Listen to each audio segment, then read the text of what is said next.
الرجيم بسم الله الرحمن الرحيم الحمد لله رب العالمين الحمد لله الذي هدانا للدين الذي ارتضاه والسبيل الذي اصطفاه ونصرنا لما يوجب الزلفة لديه والوصول إليه فأمرنا لأداء فرض الجمعات وما أوجب فيها من الطاعات وقسم لأهلها من العطاء في يوم الجزاء إنه هو العزيز الحكيم.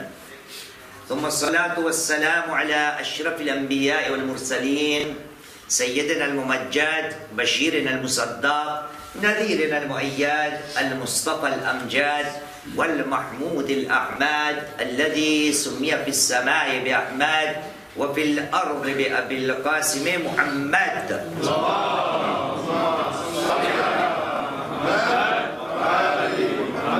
على آل بيته الطيبين الطاهرين المعصومين الذين أذهب الله عنهم الرجس وطهرهم تطهيرا. اللهم صل على محمد وعلى أجمعين من الآن إلى قيام يوم الدين. أما بعد أوصي نفسي أوصيكم بالتقوى فإن خير الزاد التقوى قال الله العظيم في كتابه بسم الله الرحمن الرحيم وتزودوا فإن خير الزاد التقوى واتقوني يا أولي الألباب. آمن بالله صدق الله العلي العظيم. صلوا على محمد وآل محمد. اللهم صل على محمد وآل محمد. أما بعد فقد قال الله العظيم في كتابه الكريم وهو أصدق القائلين وقوله الحق بسم الله الرحمن الرحيم واعبد ربك حتى يأتيك اليقين. آمنا بالله صدق الله العلي العظيم وصدق رسوله الكريم ونحن على ذلك من الشاهدين. رب اشرح لي صدري ويسر لي أمري واحلل عقدة من لساني يفقه قولي. صلوا على محمد وآل محمد. اللهم صل على محمد وآل محمد. رفقكم بالصلاة على محمد وآل محمد. اللهم صل على محمد وآل محمد. ووجوهكم بالصلاة على محمد وآل محمد. اللهم صل على محمد وآل محمد. طيب وانفاسكم بأعلى أصواتكم بالصلاة على محمد وآل محمد. اللهم صل على محمد وآل محمد. Chers frères, nous savons très bien quelle importante période de l'année islamique nous sommes en train de vivre. Voilà pourquoi la semaine passée, nous avons essayé de rappeler cela, car le rappel est bénéfique à chacun d'entre nous. Et donc, vendredi passé, nous avons parlé du mois béni de Rajab, car Allah subhanahu wa ta'ala le mentionne dans le Saint-Coran. Je me souviens très bien, nous avons cité ensemble que c'est un devoir pour chacun d'entre nous, car c'est une responsabilité qui a été donnée à Nabi Moussa alayhi salam. Quand Allah subhanahu wa ta'ala dans le chapitre 14 du Saint-Coran verset 5, il dit à Nabi Moussa, il dit Bismillahirrahmanirrahim وَلَقَدْ أَرْسَلْنَا مُوسَى بِآيَاتِنَا أَنْ أَخْرِجْ قَوْمَكَ مِنَ الظُّلُمَاتِ إِلَى النُّورِ وَذَكِّرْهُمْ بِأَيَّامِ اللَّهِ. Nous avons envoyé Moussa avec nos signes et nous lui avons dit de faire sortir son peuple des ténèbres vers la lumière. Et nous lui avons dit aussi que rappelle à ton peuple les journées d'Allah subhanahu wa ta'ala inna fi dhalika la ayatin li kulli sabbarin shakur, car en cela il y a des signes pour les gens qui sont endurants et pour les gens qui ne sont pas ingrats. Sallu ala Muhammad wa ala Muhammad.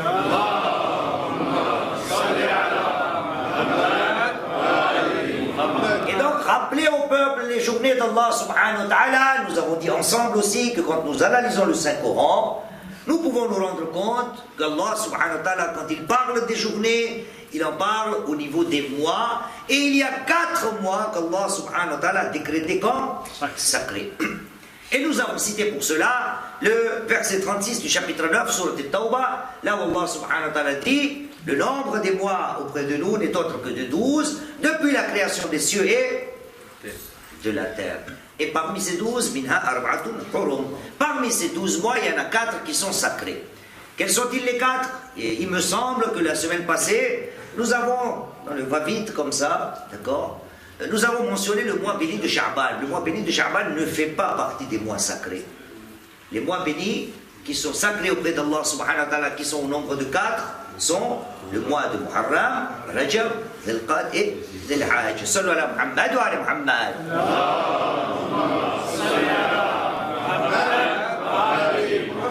Et donc, comme le mois béni de Rajab est mentionné indirectement dans le Saint-Coran, et qu'il était de notre devoir de se le rappeler chacun d'entre nous, à nous de profiter de ce mois béni de Rajab. Inch'Allah ta'ala, comme prévu, Inch'Allah, nous allons, à la fin de Salatul Jum'ah, réciter ensemble, Inch'Allah ta'ala, 100 fois Surat Tawhid ou Surat Qul Huwallahu Ahad. Pourquoi?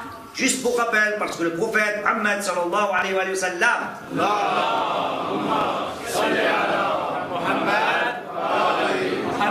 nous a dit, celui qui va réciter 100 fois Qul Huwallahu Ahad le vendredi du mois béni de Rajab, qu'est-ce qu'il aura? Kana lahu yawmul qiyamah nurun yajdibuhu ila al-jannah. Il aura une lumière qui va l'aspirer vers le paradis. Et nous tous, alhamdulillah, nous voulons tous aller, Inch'Allah ta'ala, au paradis. Et voyez-vous, hier, aujourd'hui, nous sommes le 7 du mois béni de Rajab. Et par habitude, nous commémorons quoi? La naissance du 7e imam, l'imam Moussa al-Kadhim alayhi salam.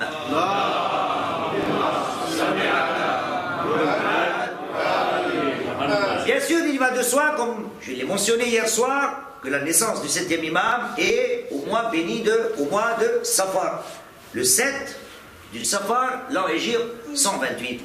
Et donc la question qui se pose, je le répète sans cesse pour les enfants qui s'étonnent, mais comment se fait-il qu'au Madrasa nous apprenons que le 7e imam est né un 7 Safar et que comment nous commémorons sa naissance le 7 Rajab? Eh bien tout simplement car le mois de Safar est un mois de deuil durant lequel nous commémorons le martyre de Hussein alayhi salam, et donc par respect au deuil, nos érudits ont jugé utile de placer la date de naissance du 7e imam là où il y va de soi. Il est le 7e imam, Rajab est le 7e mois, il est d'ailleurs né la date du 7. Donc nos érudits ont jugé utile de commémorer la naissance du 7e imam le 7 Rajab. Il est né le 7, il est le 7e imam, et Rajab est le 7e du mois, 7e mois du calendrier. Sallu ala Muhammad wa ala Muhammad.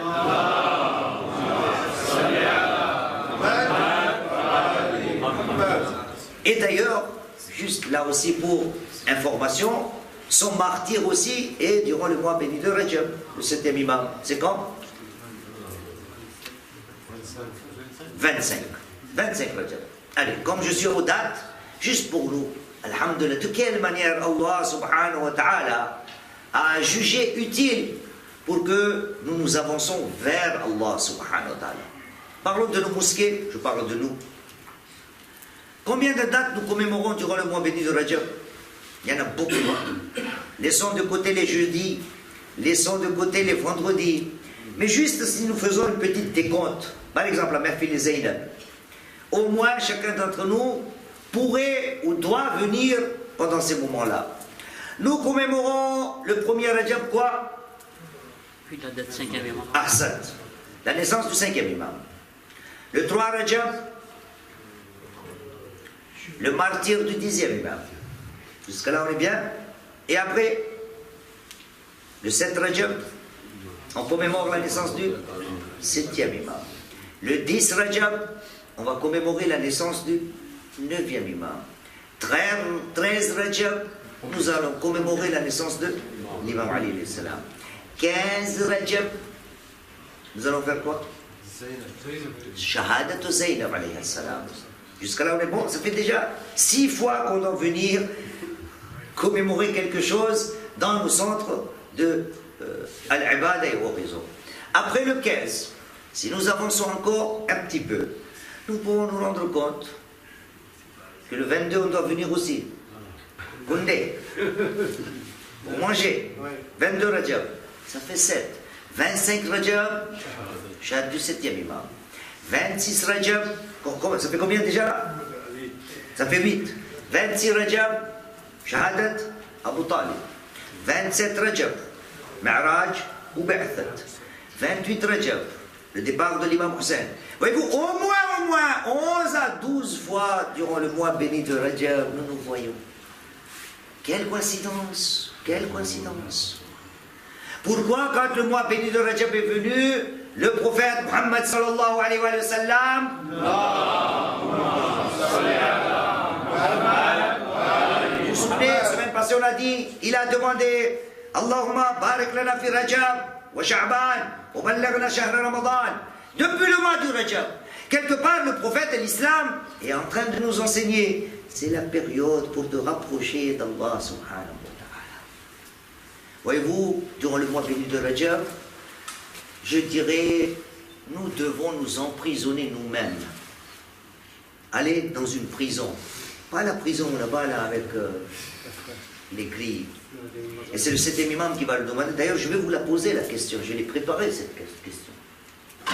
Voyez-vous, notre 7e imam, l'imam Moussa al-Kadhim, alayhi salam.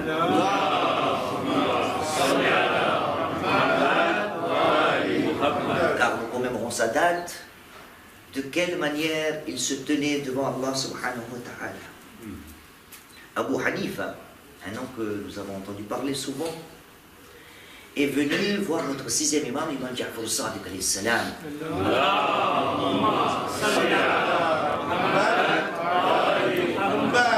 Il lui dit, Ya ibn Rasulillah, ra'aytu waladaka yusalli bayna an-nas wa hum yamurruna bayna yaday.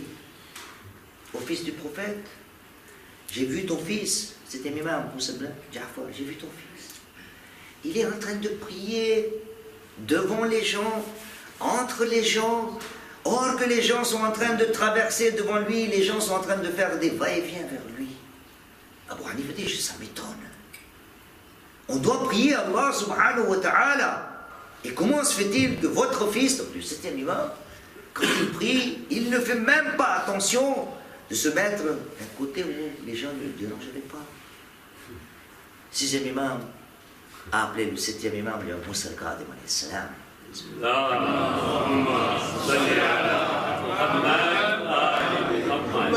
Il lui a dit, réponds. Il est en train de poser une question, comment se fait-il que tu pries devant les gens? Et là, le 7e imam a dit, Inni kuntu usalli ilayhi wa huwa aqrabu minhu. J'étais en train de prier vers quelqu'un qui est encore plus près que ces gens qui passent devant moi. Et donc cela ne me dérange pas. Et voilà pourquoi il a cité un verset du Saint-Coran, le chapitre 50, verset 16, sur le Qur'an. Ah, ça. Allah subhanahu wa ta'ala dit, Bismillahir Rahmanir Rahim.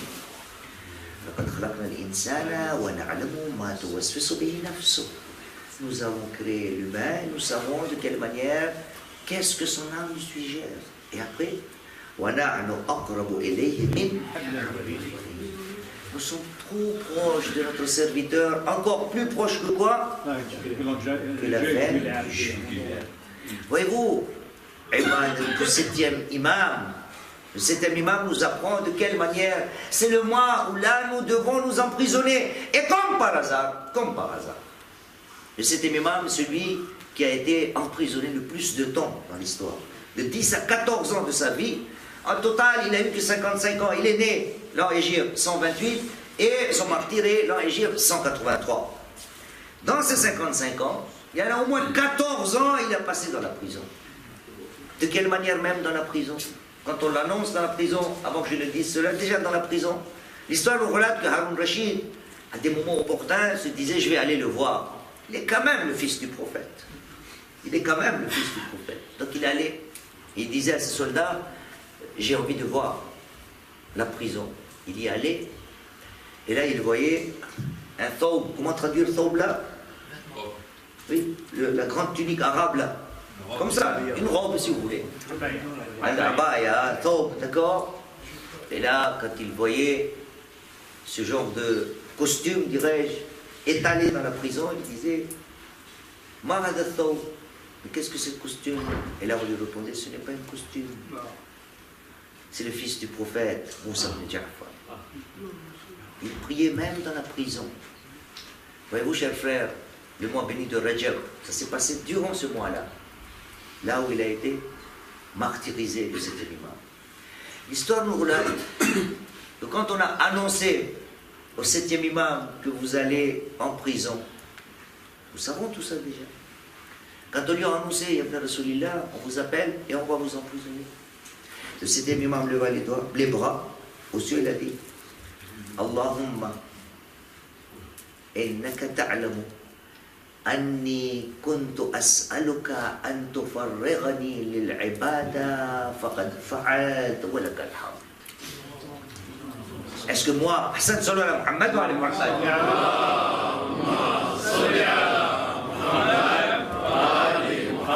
Oh mon Seigneur, tu le sais très bien que depuis longtemps je te demandais pour me rendre libre pour que je puisse t'adorer. Adorer, nous avons cité un verset du Saint-Coran au début du sermon. Allah subhanahu wa ta'ala dans le chapitre 15 sur le Hijr, verset 99, il dit à son prophète, à notre prophète, il dit Bismillah ar-Rahman ar-Rahim wa'bud rabbaka hatta ya'tiyaka al-yaqin.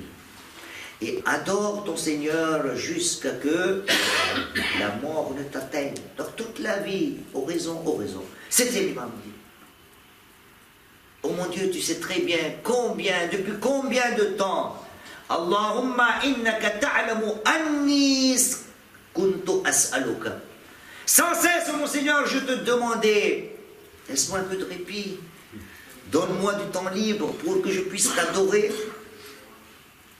Et là, alhamdoulilah, tu viens d'exaucer mon vœu.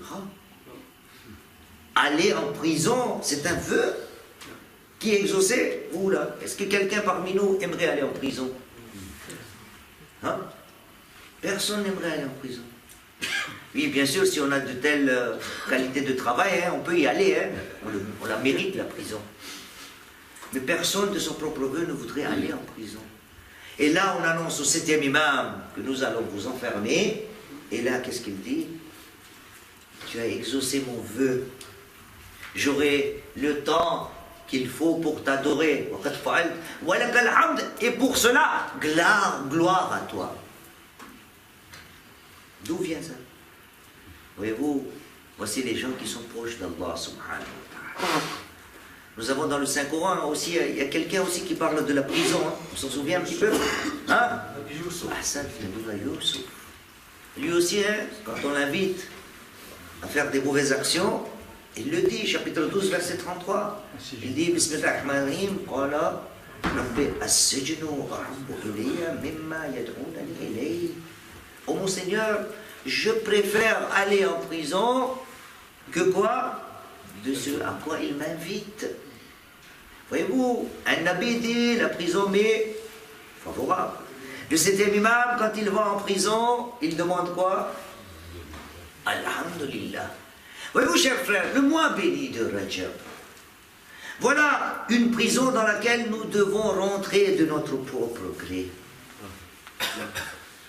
Vers Allah subhanahu wa ta'ala.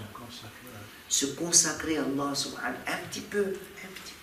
Alhamdulillah, ici, on fait ce qu'on peut. Vendredi, Inch'Allah, les 4 vendredis, je ne sais pas, il y en aura 5, non 4 je crois. Car le premier on l'a passé juste avant Rajab. Nous allons réciter un petit peu. Et là aussi c'est Qul Huwallahu ahad 100 fois. Comment mettre en œuvre cela? On a cité quelques 11-12 dates. Alhamdulillah. Nos centres, nos mosquées, dirais-je, Allah. Nous fréquentons Allah subhanahu wa ta'ala avec ferveur durant au moins, dirais-je, 2 mois de l'année. Muharram, on arrive commémorer le martyr de Hussein. Et le deuxième mois est lequel? Ramadan. Le mois béni de Ramadan et Muharram. Alhamdulillah. Nous essayons, nous donnons beaucoup de sacrifices pour venir, pour aller. Nous sacrifions beaucoup de choses. Et pourtant, Allah subhanahu wa ta'ala mentionne dans le Saint-Coran que Rajab est un mois sacré aussi. Comme Muharram l'est, comme Ramadan l'est. Et pour Ramadan, il a jugé même utile de le mentionner. On en a parlé déjà. Aucun des mois n'est mentionné comme est mentionné le mois béni de Ramadan. Chapitre 2, verset 185, Allah subhanahu wa ta'ala dit Bismillahirrahmanirrahim, Shahru Ramadan, alladhi unzila fihi al-Qur'an. Il a mentionné le mois béni de Ramadan. Et donc Ramadan et Muharram, alhamdulillah, nous faisons des sacrifices, nous donnons priorité. Comment donner priorité à Rajab? Je ne parle même pas de venir à la mosquée, même si on a dit il y a au moins 12 dates dans le mois où nous sommes, entre guillemets, contraints ou poussés pour venir à la mosquée. Comment avoir l'environnement de Rajab dans la maison? Dans la maison, dans nos maisons. Comment faire évoluer la mentalité de nos enfants pour que quand ils grandissent, dans l'avenir, ils se sentent concernés, ils se sentent, comment dirais-je, informés, en se disant, ah non, je me souviens très bien, mes parents, mes grands-parents, arrière-grands-parents, d'ailleurs vous aussi, sûr et certain, quand le mois béni de Rajab arrive, partout on entend Rajab Nominoti, Rajab Nominoti, c'est le mois de Rajab là, il faut qu'on fasse quelque chose. Hein. Aujourd'hui, avec métro, boulot, dodo, peut-être on oublie. Il y a beaucoup de choses à faire durant le mois béni de Rajab, chaque année on en parle. Et voyez-vous, je vous ai cité la semaine passée, mais pas vous, jeudi. Vous avez peut-être le dos, vous avez la page là. Comme ça on me donne en... 502. 502. Ok, je vais en parler. Salut à Muhammad, parlez Muhammad.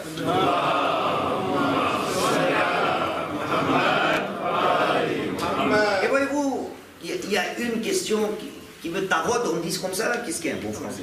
Ça parle ça? En français on dit ça, il y a une question qui me taraude. Et là je me demande, quand je parle de cela, peut-être les gens sont choqués, se sentent visés. Et moi je me pose une question qui me taraude. Comment se fait-il que nous arrivons à accepter que quand il s'agit des adorations, je suis satisfait que l'autre le fasse à ma place. Au niveau de la nourriture, dans la maison, est-ce qu'il nous arrive des fois, par exemple, que quand j'ai faim, je dis à ma femme, mange à ma place. Quand je suis malade, j'ai besoin de médicaments. Est-ce qu'il m'arrive de dire, chef, je suis malade, j'ai besoin de Efferalgan. Docteur, je sais pas, c'est quoi le médicament qu'on utilise le plus là? Doliprane, j'ai mal à la tête. Voltaren. Est-ce qu'il m'arrive de dire à mon voisin, prends le médicament? Dans tous les domaines, manger, travailler, profiter de quoi que ce soit, dans tous les domaines, pour profiter de ce que je veux, je le fais moi. Moi je me pose une question toujours. Comment se fait-il que, quand il s'agit de la religion, je me satisfais en disant, par exemple, je prends des exemples sans viser personne, ce sont des questions que je dois me poser, ça me taraude cette question. Comment pourrais-je être satisfait, content, quand quelqu'un d'autre lit Doua et Koumel, je me dis, alhamdoulilah, j'ai lu Doua et Koumel. C'est l'autre qui l'a lu, c'est pas grave. De toute la religion, il me semble, hein, quand nous analysons tous les riwayat, les ahadith, cette action est acceptable peut-être, si cela ne m'échappe pas, que pour une chose. Seulement une chose. C'est quoi d'après vous? Hein? Oui, on peut ajouter donc salat. Deuxième, on peut ajouter ça comme exemple. Salat al-jama'a. Il y a l'autre qui dirige et les autres. Mais ils le font aussi, eux. Ils le font. Et donc, à mon avis, il y a une chose. Le prophète Muhammad sallallahu alayhi wa sallam,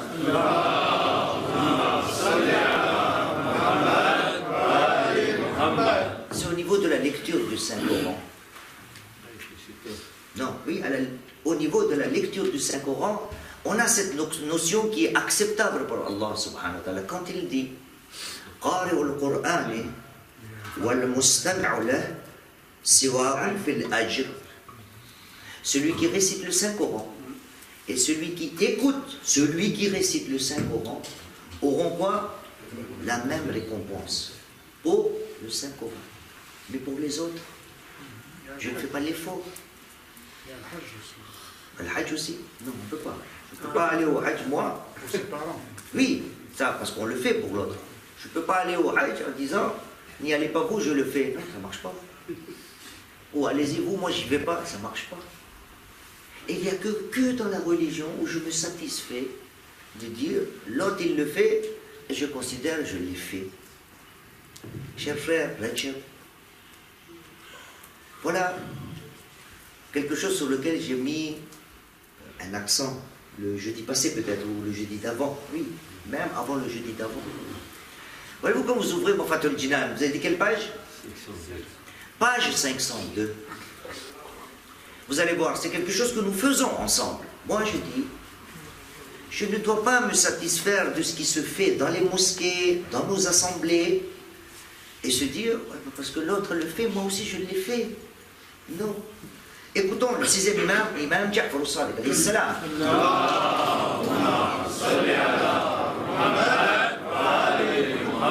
Ça c'est Rajab.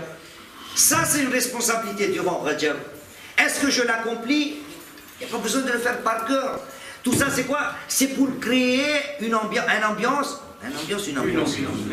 C'est pour créer une ambiance dans la maison. Moi je le fais, maman, ma femme le fait, pour que les enfants le font, pour qu'ils sont dans l'ambiance de Rajab. Voyez-vous, Ramadan, est-ce qu'il y a ambiance de Ramadan dans nos maisons ou non? Oui. Comment on l'a? Voilà, on voit couscous, les dates, du matin jusqu'au soir, madame est dans la cuisine, on sent beaucoup de choses. Oh oui, ça c'est l'ambiance de Ramadan. Muharram, il y a aussi ambiance de Muharram. Il y a là aussi encore, toujours manger nous, niaz. Muharram, il y a niaz, il y a les habits qui sont noirs dans la maison, du matin jusqu'au soir, on écoute les nawha, hein, les chants religieux, et donc il y a une ambiance, tout le monde se prépare pour... Donc Ramadan, il y a une ambiance. Muharram, il y a une ambiance. Rajab est un mois sacré. Est-ce que cette ambiance, j'ai essayé de la créer dans ma maison pour que tout le monde se sente, ah c'est Rajab, c'est Rajab, c'est Rajab. Il y a beaucoup d'actions. Moi je parle d'une chose. Une seule chose. Et c'est pas moi qui l'apprends. Le 6e imam, l'imam Ja'far al-Sadiq alayhi salam.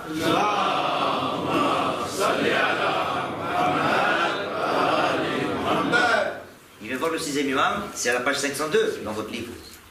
Vous pourrez retrouver cette narration dans mon Fatul Jinan. Il y a un monsieur, un des disciples du 6e imam qui s'appelle Muhammad ibn Dhakwan. Muhammad ibn Dhakwan. Al-Mulaqab bis-Sajjad.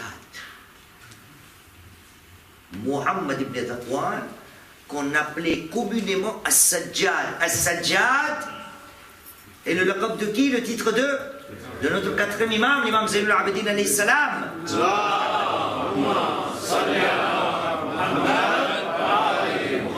Et donc voilà un disciple du 6e imam à qui on a donné le même titre que le 4e imam. Donc, quel doit être son niveau? Muhammad ibn Dhakwan. Quelqu'un qu'on appelle Sajjad, celui qui a accompli beaucoup de prosternation et sajda. C'est quelqu'un qui est gradé, quoi. Vous voyez, en karaté, on utilise quoi? Les ceintures blanches. Donc c'est des dan. Première dan, deuxième dan, 5e dan, 10e dan. Là, quelqu'un qui est dan, 10e dan. Et lui, il vient voir le 6e midi. Il va dire, apprenez-moi quelque chose pour le mois béni de Rajab, pour que cela puisse m'être utile. Qu'est-ce que le 6e imam lui a dit? Il a dit Ektob, écrit. 6e imam dit écrit. Voyez-vous cette narration, elle n'est pas venue de bouche à oreille. Hein? Ça, c'est une narration qui nous est venue écrite. Cette narration nous est parvenue écrite. C'est pas Cheikh Moïse qui va dire j'ai entendu le prophète, et après mon fils va dire j'ai entendu mon père, et après mon petit-fils va dire j'ai entendu mon père et son père et du prophète. C'est pas bouche à oreille. Hein? C'est une narration qui est écrite. Muhammad ibn Dhakwan écrit. Il est de ton devoir de réciter cette narration ou cette oraison ou ce dua du matin et le matin et le soir. Et après chaque prière obligatoire, récite-le. Quel est ce dua? Ahsan. Bismillahirrahmanirrahim. Ya man arju li kulli khair. On le fait ici. On le fait. Bien. Ashik Bey le récite. Et moi dans l'autre coin, parce que lui il a récité, moi j'ai fait. Ça marche? Je ne sais pas. Hajj a récité le dua. Et l'autre dans le coin là-bas, il se dit, c'est bon, moi aussi j'en fais partie. Tu n'as rien lu, toi. Toi, tu n'as rien fait. Comment tu te satisfais des actions que toi-même, tu ne les as pas faites, et tu te dis, alhamdoulilah, je l'ai fait. Et donc, le mois béni de Rajab, chers frères, si je ne peux rien faire, ça c'est un ordre du 6e imam. Après chaque prière obligatoire, je dois le faire, et je dois enseigner mes enfants, entre guillemets, comme une obligation. Et après, vous avez Mufatul Jinan, vous avez dit page 502? Page 502. Allez voir, réfléchir, juste à la traduction de ce doigt. Juste à la traduction. Et Inch'Allah ta'ala, ne serait-ce qu'avec ce doigt-là, nous pouvons peut-être atteindre le but qui nous a été tracé par Allah subhanahu wa ta'ala, par son prophète et par nos imams. De quelle manière profiter au mieux du mois béni de رجب. هذا والحمد لله رب العالمين. ربنا تقبل منا إنك أنت السميع العليم. بسم الله الرحمن الرحيم. والعصر إن الإنسان لفي خسر إلا الذين آمنوا وعملوا الصالحات وتواصوا بالحق وتواصوا بالصبر.